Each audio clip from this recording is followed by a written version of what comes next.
Hello everyone, I'm Babla Jonathan and this is the 6 p.m. primetime newscast over Equinoxe television. We're coming to you from our headquarters in Cameroon's economic capital, Douala. In our top stories, 2 siblings have been killed by floods in the northwest regional capital, Binda, and the tragedy renews concerns over the deadly flooding threat during the rainy season.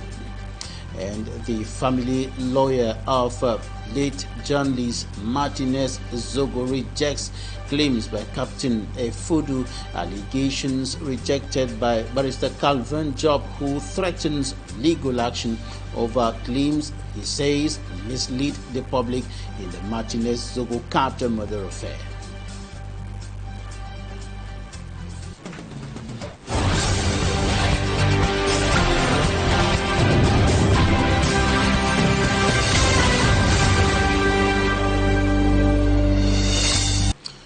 Two young lives have been tragically cut short by flood waters. 7-year-old Azar Marie and her 5-year-old brother, Sir Emmanuel, have died after being swept away by fast-flowing water in the northwest regional county Bamenda following heavy rains. Their deaths have left the family in a situation of mourning and has renewed concerns over the recurring threat of flooding during the rainy season in Bamenda. Northwest correspondent Stella now finds in greater details from Bamenda.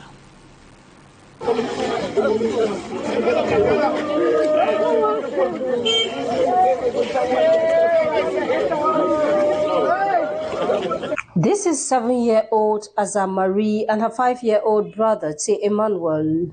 On Monday morning, their bodies were found after they were swept away by floodwaters in Bamenda.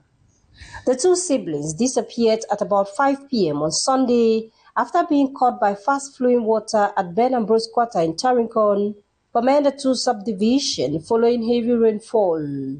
An evening search involving rescue teams and residents ended in tragedy on Monday morning when the children's bodies were recovered at Mulang, several kilometers from where they had been swept away. Their deaths have left their families devastated. Relatives, overcome with grief, struggle to come to terms with the loss of the 2 children, while neighbors gathered to comfort the bereaved family. In Bamenda, the loss of life due to flooded waters has become a seasonal occurrence as every rainy season, similar incidents are reported. And floods are also causing a lot of problems in the northwest, in the Douala 4 subdivision, where inhabitants in several parts of the town are facing difficult situations, having it quite difficult to move from one area to the other as a result of flooding. And the road leading to the main market in Ndobo remains a veritable challenge to the residents of Ndobo in the Douala 4 subdivision due to the bad state of the road, and the situation is worsened by rains and flooding. Mala Glory tells us more. Ndobo, located in Bonaberry, is known for frequent flooding whenever it rains heavily. The road leading to the main market of Ndobo is practically impassable. While this poor road condition have crippled most local businesses around, they have also been the source of several accidents involving school children. On a les parents des élèves, on amène les enfants à l'école, on tombe ici dans l'eau. Il faut voir comment les enfants nagent. This is a disturbing situation for parents, given that school resumes in just a month. Right here is my small shop, my electronic shop where I do phone repairs. So during the rainy season, whenever heavy trucks they pass by, water will go into my workshop. I will need to sweep and dry clean all the time. So this thing is really causing us a problem. So it affects my customers not to have access to me. So it blocks them. They cannot come to where I'm working because of the pothole. To make the road usable, residents contributed over 250,000 with the help of the Douala 4 Council to fill the potholes with laterite soil. So population contributes, and a councillor with my people will come to add something to solve this solution, this problem. So This initiative comes just a few weeks before the back-to-school season. The people of Ndobo hope that a proper road will be constructed in the future to solve the neighborhood's flooding problem for good. The lawyer representing the family of slain journalist Martinez Zogo has strongly rejected allegations made by fugitive Captain Daniel Efudu. Speaking on Equinoxe television, Barrister Calvin Job dismissed the captain's claims as falsehoods intended to mislead the public. He also accused Efudu of disrespecting the memory of Martinez Zogo and warned that legal action could be pursued against him, including in France, where the captain is reportedly believed to be on exile. For me, Armstrong Sunday reports. Nous estimons que nous n'allons pas nous laisser égarer, nous n'allons pas nous laisser emporter, nous n'allons pas nous laisser manipuler. It was a firm indictment delivered by Barrister Calvin Job on the set of Equinoxe Television's Sunday program, Droit de Réponse. The civil party's lawyer first dismissed outright the recent accusations made by Captain Daniel Efudu, who implicated the Secretary General at the Presidency of the Republic of Cameroon. Qui a une volonté d'en découdre avec le SGPA quand il en vient à dire qu'il faut le pendre sur la place publique. According to Barrister Calvin Job, the fugitive statements have no basis in fact. They bear no resemblance to the judicial truths emerging from the ongoing proceedings at the Yaoundé Military Tribunal. For the lawyer, this is a clear attempt to divert public opinion and the authorities away from the truth in the Martinez Zogo file. Avec ce qu'il dit. But Calvin Job did not stop there. This is where the statement took a more graver tone from the barrister. Maitre Calvin Job accused Donna Efudu of crossing the red line. Toulouse, c'est qu'au moins le colonel Toulou est devant le tribunal. Lui, ce qu'il raconte là-bas, sans preuve, sans apporter des éléments matériels, on appelle ça des allégations. Les allégations, ça n'a aucun poids dans le cadre d'une procédure. Donc, qu'il raconte ce qu'il raconte, c'est bien, ça amuse la galerie, mais pour nous, avocats de la partie civile. For Barrister Calvin Job, by spreading unverified allegations in the media and on social networks, the fugitive captain is not just lying. He is desecrating the memory of the murdered journalist Martinez Zogo and attempting to exploit his death for personal gains. Même en train de réfléchir à une procédure en diffamation. Barrister Calvin Job, who is also a member of the Paris Bar, used the platform to issue a solemn warning to Captain Efudu. He reminded viewers that the captain is currently in exile in Europe and is wanted by Cameroonian authorities for desertion. The lawyer did not rule out legal actions on French soil, arguing that the captain's statements would have legal consequences far beyond Cameroon's borders. He also denounced what he described as an attempt at political exploitation amid the past struggle between certain clans in Yaoundé. As the investigation continues at the military tribunal in Yaoundé, Barrister Calvin Job draws a clear line. The memory of Martinez Zogo must not be touched, and justice must run its course, whether in Cameroon or elsewhere.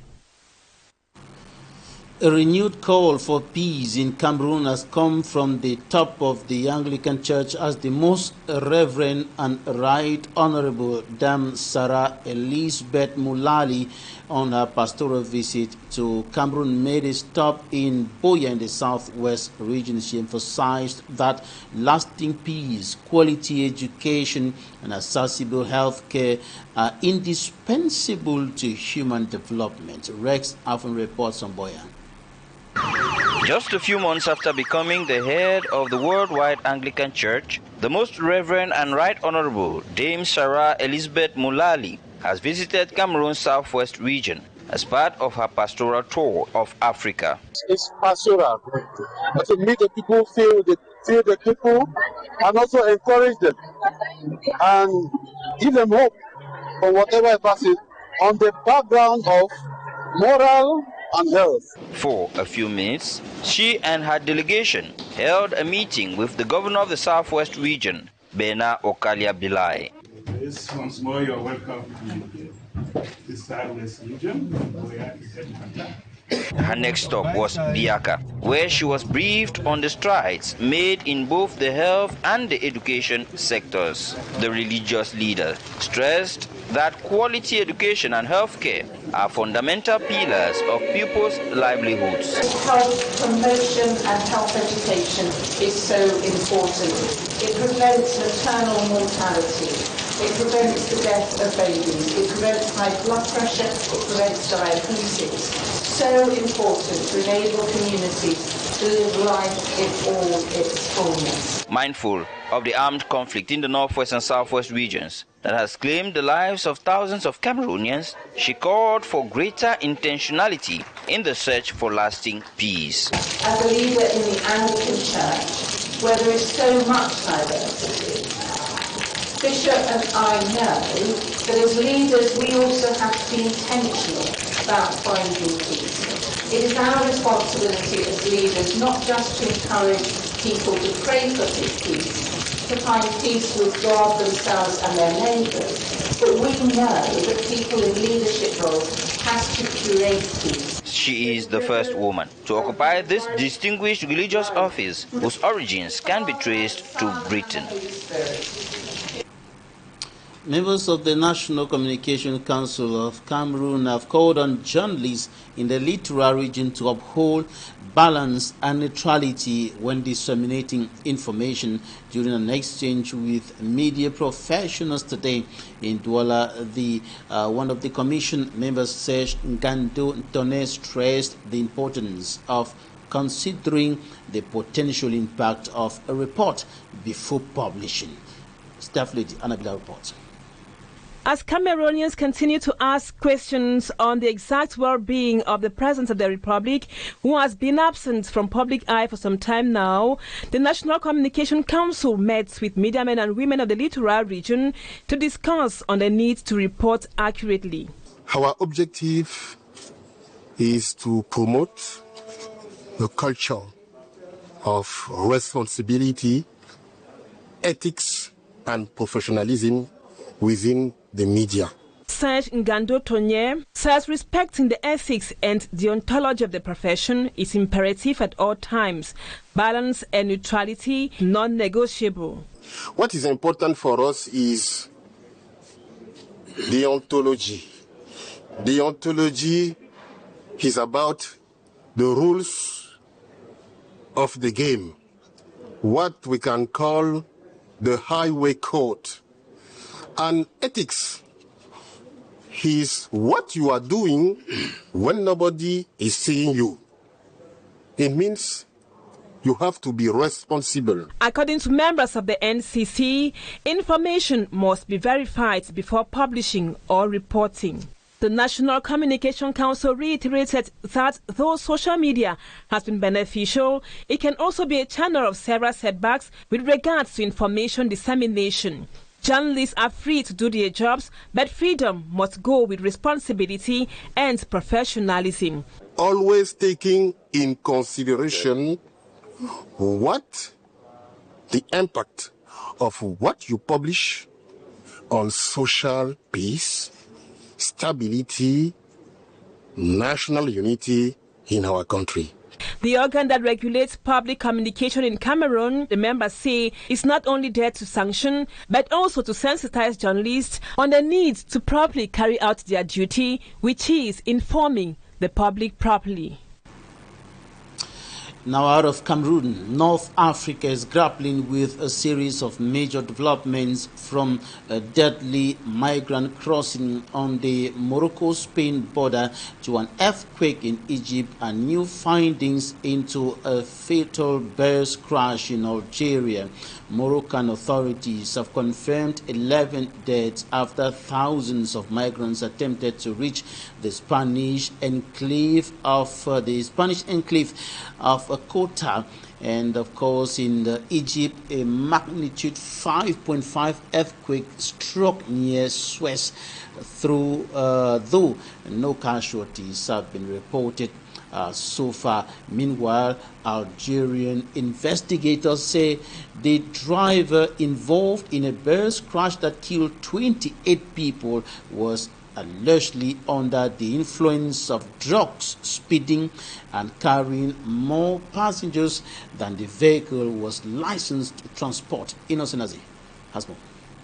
Morocco has confirmed that at least 11 people died during a mass attempt by an estimated 40,000 migrants to reach the Spanish enclave of Ceuta. Interior Ministry spokesman said one person died after falling from a rocky area near Ceuta, while 10 others drowned. He added that over 1,000 migrants also attempted to reach the Spanish enclave of Melilla, with all those who crossed being immediately returned to Morocco. Authorities say the crossings were driven by misinformation on social media, human trafficking networks, and misinterpretations of recent Spanish legal developments that encouraged migrants to believe they could reach Europe without being immediately returned. Morocco says it is continuing to coordinate with Spain to verify reports of additional casualties as Spanish media reports a significantly higher death toll and tighter security measures along the Ceuta border.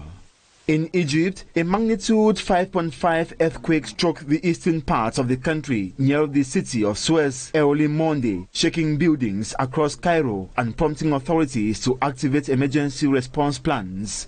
According to Egypt's National Research Institute of Astronomy and Geophysics, the quake occurred at about 3 a.m. local time, with its epicenter located around 40 kilometers north of Suez. Tremors were also felt in El Arish near the Gaza border. Health Minister ordered emergency services and ambulance teams to remain on high alert, while the Egyptian Red Crescent advised residents to avoid old and structurally weakened buildings until safety assessments are completed. Authorities said there were no immediate reports of deaths, injuries, or significant damage, but monitoring of the situation is continuing. Elsewhere, Algerian prosecutors say the driver of the bus that plunged into a ravine near the northern city of Boumedes on Friday, killing 28 people, was under the influence of drugs at the time of the crash. A preliminary investigation found 2 psychotropic pills in the driver's possession and revealed the bus was traveling at 121 kilometers per hour on a road with a 60 kilometer per hour speed limit. Authorities also said the vehicle was carrying 64 passengers, well above its authorized capacity of 51 people, including the driver. President Abdelmajid Tebboune has vowed that those responsible will be brought to justice once the investigation is complete, promising authorities will act with what he described as an iron fist. It was a mixed weekend for Team Cameroon on the international stage at the Glasgow Commonwealth Games. Cameroon finished 16th overall and 5th among African nations, with sprinter Emmanuel Seme securing the country's only gold medal. In football, the Indomitable Lionesses football pitch celebration for the Indomitable Lionesses. A penalty goal from Giselle Maringa Manga was enough to send Cameroon through to the knockout round of the Women's Africa Cup of Nations in Morocco. We just move forward each one game at a time. I mean, whether we did or didn't, we accomplished our goal to continue into the next round. So yeah, we just continue with that mentality. We move forward and keep building. We have a plan each game, and we just continue moving forward with that. Ghana has always been a quality group. They have so many talented players. I know a couple of them. So yeah, obviously it's always a pleasure to compete at that level against such a quality group. But it was good that we got the result that we wanted out of today's match, and we continue moving forward. The coach says they are not the favorite, but the team is determined to keep fighting. Knowing that we were only recalled to the tournament since we didn't qualify, because we are not favorites in this tournament, all we can say is we worked hard to show a better image outside. Next up, a final group game against Cabo Verde. That's it for the first part of this Newscast. Stay with us for Talking Point.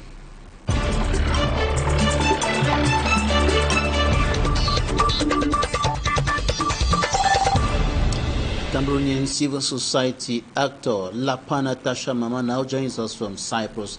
Thank you for joining us today, TASHA. Let's have this conversation on President Paul Biya's prolonged stay abroad. Let me have your take on the current debates about this issue in Cameroon. Mr. Babela, it is a mockery to Cameroonians that they have somebody who claims to be the leader of the country, but he is nowhere to be found. And those we believe are closer to him, they also don't know where President Paul Biya is. I started by saying that it is a mockery because this is somebody employed by Cameroonians. He is a worker working for Cameroonians. And then he left Cameroon without any information, without taking any permission from Cameroonians. He just sent an information that he is going out for a private stay, short private stay abroad, especially in Europe. But they did not mention the country he was going to. It was later that we heard that he was in Switzerland. And close to 2 months today, nobody has seen President Paul Biya, no communication, no communicate, no appearance. That President Paul Biya has shown himself that here I am. People are talking and Cameroonians are talking. And then the minister who are there, I do not blame them, even the Minister of Communication or the Minister of Labor and Social Security, on those who came out talking about President Paul Biya, because they don't know. President Paul Biya, this is how he has been ruling Cameroon, governing Cameroon, without any information. Because to him, he believes that he is a king, or a Cameroon is his private property. And all those in Cameroon belong to him, and he can do and undo without anybody questioning them. He started all these things, most especially in 2024, when he went out of Cameroon. Cameroonians say all sorts of things, and he was waiting to see what Cameroonian can do if he would stay out for a long period, and nothing happened. So he took another this thing. And now I believe in Switzerland, so wherever he is telling those closer to him that, look at, there is nothing they can do. The only thing they can do is they will condemn, they will talk, and they will murmur. Stop there. That is what I believe. And I say it is a mockery to Cameroonian, because you cannot be under somebody who claims to be the one leading development, leading a Cameroonian to a better future. And he is nowhere to be found. Things are happening in Cameroon. Even for this man to even send us a communique, maybe addressing one issue or another in Cameroon, no. He preferred to be talking about international issue, congratulating people. That is when we are seeing a communique coming from the president, with some of them signed, some of them with a different kind of signature. And we are saying that, is this something that you put everything together to have? Because he fought the 2025 presidential election just to be in power again. And he is unable to do anything. Then escape to Switzerland. Now 56 days out. No communication, no appearance, nothing regarding Cameroon. Is President Paul Biya governing foreign or Cameroon? That is the question I keep on asking every day. So, speaking to Radio France International, the Minister of Communication and Government spokesperson Rene Emmanuel Sadi said President Paul Biya is alive, dismissing claims about his death or allegations about his death, that he is in good health, also dismissing allegations about him being sick. And he went further to say that the president will return to Cameroon soon, but he does not know when. What is your understanding of all this? Understanding is that the Minister of Communication, that is Rene Emmanuel Sadi, he does not know anything about President Paul Biya. I believe Issa Juruma Bakari, after resigning from government, told us that he himself, many ministers struggle to see President Paul Biya. So Rene Emmanuel Sadi is just talking, just like normal Cameroonians. And looking at this, I say what President Paul Biya and his family are doing to Cameroon is a mockery. It's a mockery to all Cameroonians, because somebody who claims Cameroonian voted for him, somebody who claims he is the president of a country, he left the country without giving any information. It was just at the airport that a communique came out that the president was traveling to Europe for a private stay. And I say President Paul Biya is governing Cameroon as if Cameroon is his private property. and he can do and undo and believe that nobody will do anything. And he has been doing this for 43 years, and there is nobody that can stand up to say no to all this mockery, all this humiliation against the people of Cameroon.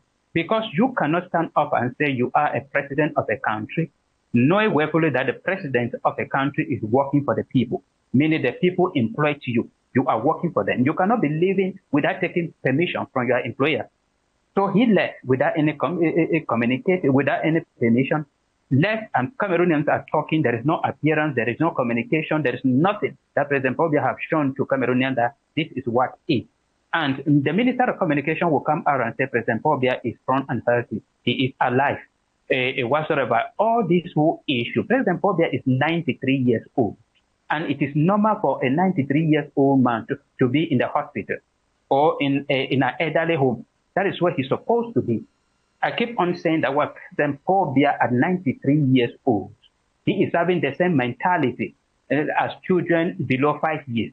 And that is why I keep on blaming those around him. Because President Paul Biya is willing to go on retirement, but those closer to President Paul Biya are not ready to go on retirement. So they are keeping President Paul Biya in power so as to fulfill their own selfish interests. President Paul Biya is in Europe, is in Switzerland, and Cameroonians are talking for 56 days today. And then he is unable to come out to show himself and say, I am here. I am just rested. I went to Europe for an annual leave, as the Minister of Labour and Social Security told us. And he has not said anything. He has not given any issue. Cameroonians are saying that he is in the hospital. He is on a wheelchair. And therefore, him to even copy from Atanganji. When Atanganji appeared during the inauguration of the Fekafut head office in Yaoundé, he was moving in some kind of way, and Cameroonians started talking. What is happening with Minister Atanganji? He quickly called for organize the 2 hours exercise to show to Cameroonians. He did not mention anything. He did not send out any communique. And Cameroonians just, everything boiled down to nothing because they saw him that he is strong and healthy. But this one, we are not asking him to come out and to do any exercise. All right, we've exhausted our time. LAPANA, TASHA, Mama joining us from Cyprus. Thank you so much for making our time for this conversation today. That's it for today's edition of the 6 p.m. Primetime Newscast over Equinoxe Television. Thank you for staying with us. God bless Cameroon. God bless Africa. Goodbye.